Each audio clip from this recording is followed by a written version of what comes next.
महकमा मौसमियात ने अप्रैल में गर्मी की शिद्दत में इजाफे से मुताल्लिक कराची वालों को खबरदार कर दिया। तफसीलात के मुताबिक कराची में गर्मी का पारा हाई होने लगा। महकमा मौसमियात ने खबरदार किया है कि अप्रैल मामूल से ज़्यादा गर्म रहेगा और आज दर्जा हरारत 38 से 39 डिग्री तक जाने का इम्कान है। मौसम का हाल बताने वालों का कहना था कि शहर में आज भी मौसम गर्म और खुश्क रहेगा और शाम में मौसम में तब्दीली मुतवक्के है। ताहम शहर में फिलहाल बारिश का कोई इम्कान नहीं। महकमा मौसमियात ने सिंध के बेशतर इलाकों में अगले 2 से 3 रोज के दौरान मौसम शदीद गर्म रहने की पेशगोई की है। मिट्टी में आज दर्जा हरारत 46, नवाबशाह में 45, दादू ठट्टा और हैदराबाद में 43 डिग्री तक जा सकता है। दूसरी जानिब पंजाब में भी गर्मी की शिद्दत में बतदरीज इजाफा हो रहा है।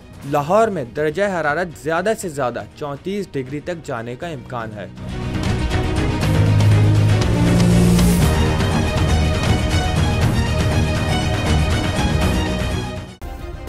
सब्सक्राइब करें और बेल दबाएं ताकि कोई खबर रह न जाए।